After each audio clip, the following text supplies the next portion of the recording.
Dans nos pays en Afrique, on dit souvent que le succès attire les mauvaises intentions et que la jalousie était capable de détruire une amitié plus forte que le sang. Cette histoire africaine émouvante raconte le parcours de deux amis venus du village avec le même rêve qui est de réussir en ville. Mais quand l'une commence à prospérer, la jalousie s'installe dans le cœur de l'autre.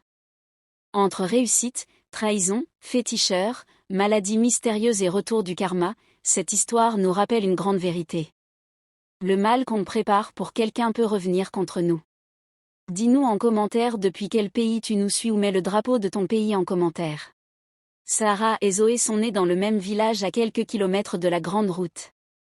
Elles avaient grandi ensemble, partagé les mêmes jeux d'enfance, les mêmes corvées d'eau, les mêmes rêves aussi. Le soir, assises sous le grand manguier, elles parlaient souvent de la ville. Un jour, moi aussi j'irai à Cotonou, disait Sarah, les yeux brillants. Moi aussi, répondait Zoé. Là-bas, la vie est meilleure. On ne va pas rester ici à souffrir comme nos mères.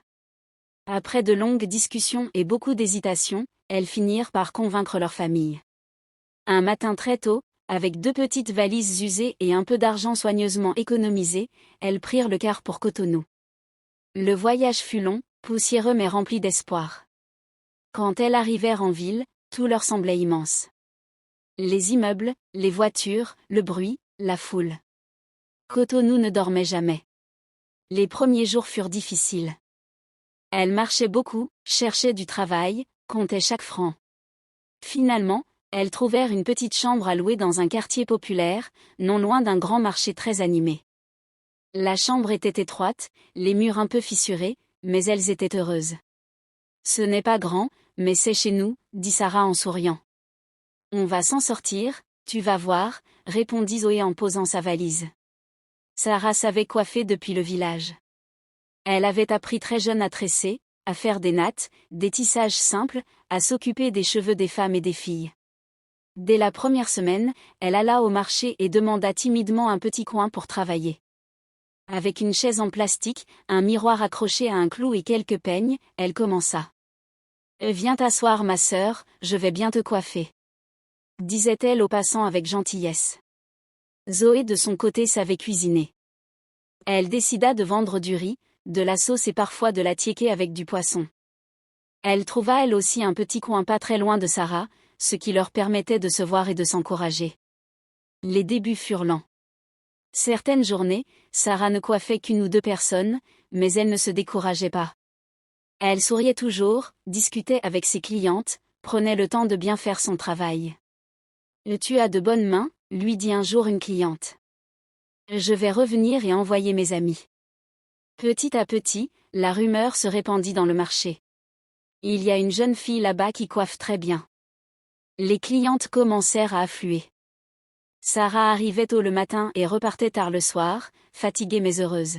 « Sarah, tu travailles trop », lui disait Zoé en servant ses plats. « C'est maintenant qu'il faut se battre », répondait Sarah. La souffrance d'aujourd'hui, c'est le repos de demain. Le coin de coiffure de Sarah devint rapidement trop petit. Les clientes faisaient la queue. Certaines se disputaient même pour passer en premier. Sarah restait calme, souriante, toujours respectueuse. Pendant ce temps, Zoé travaillait aussi mais ses ventes variaient beaucoup. Certains jours, elle vendait presque tout. D'autres jours, elle rentrait avec des marmites à moitié pleines. Elle arrivait à payer sa part du loyer et à envoyer un peu d'argent à sa famille au village, mais elle n'arrivait pas à économiser.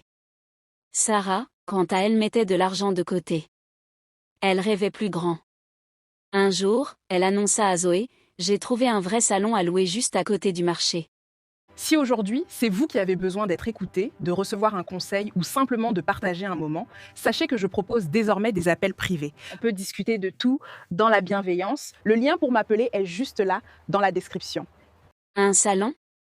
S'étonna Zoé. Mais c'est cher, non ? Oui, mais je peux payer. Et puis ma clientèle est devenue trop grande. Quelques semaines plus tard, Sarah ouvrit son salon. Il y avait plusieurs chaises, de grands miroirs, des produits de qualité. Le jour de l'ouverture, le salon était plein à craquer. Les clientes venaient de partout. « Félicitations ma sœur », dit Zoé en souriant. même si au fond d'elle quelque chose se serrait. Les mois passèrent. Sarah gagnait de plus en plus d'argent. Elle changea sa façon de s'habiller, parlait avec plus d'assurance. Elle restait humble mais la réussite se voyait. Elle proposa à Zoé de quitter la petite chambre pour une maison plus grande. « On va mieux vivre », lui dit-elle. « Je peux payer le loyer. » Elles déménagèrent donc dans une maison plus confortable. Sarah payait tout, le loyer, l'électricité, l'eau, la nourriture. Elle le faisait sans jamais reprocher quoi que ce soit. « Un jour, toi aussi tu réussiras », disait-elle à Zoé. « On est ensemble. » Mais déjà, sans que Sarah ne le sache, les chemins de leur cœur commençaient à se séparer. Au début, Zoé essayait de se convaincre que tout allait bien. Après tout, Sarah était son amie d'enfance, presque sa sœur. Elles avaient quitté le village ensemble, partagé la même chambre, les mêmes difficultés. Alors, pourquoi ce malaise qui lui serrait le cœur chaque fois qu'elle voyait Sarah réussir? Dans leur nouvelle maison, la différence entre leurs vies devenait de plus en plus visible. Sarah se levait chaque matin confiante, bien habillée, son sac bien rempli. Zoé, elle partait au marché avec ses marmites, le cœur un peu lourd. Sarah payait tout sans jamais se plaindre. Le loyer, les factures, les courses. Il n'y a plus d'huile dans la cuisine. J'en ai acheté, disait Sarah naturellement. Merci, répondait Zoé gênée, en baissant les yeux. Chaque merci devenait pour Zoé un rappel silencieux de son échec. Au marché, la situation n'arrangeait rien. Le salon de Sarah ne désemplissait pas. Les clients triaient, prenaient des photos, parlaient de leur rendez-vous important. « Sarah, c'est toi seulement qui me touches les cheveux maintenant », disait une cliente. « Ma sœur, tu es devenue la coiffeuse des stars du marché », lançait une autre. Pendant ce temps, Zoé observait, assise derrière ses marmites. Certaines clientes venaient manger, d'autres passaient sans s'arrêter. « Aujourd'hui, c'est dur », soupirait-elle. « Demain ça ira mieux », lui répondait Sarah avec sincérité. Mais ces paroles, au lieu de rassurer Zoé, commençaient à l'agacer. Le coup de grâce arriva lorsque Sarah décida d'aider davantage sa famille. Un soir, assise dans le salon, Sarah annonça avec joie, « J'ai parlé à ma mère aujourd'hui. » « Ah bon ?» répondit Zoé distraitement. « Je lui ai proposé de venir vivre avec nous à Cotonou. » « Et elle a accepté ? » « Non », dit Sarah en souriant. « Elle préfère rester au village. » Sarah marqua une pause puis ajouta les yeux brillants. « Alors je vais lui construire une belle maison là-bas. Une vraie villa. » Zoé resta silencieuse. Les mots résonnaient dans sa tête. Belle maison, villa.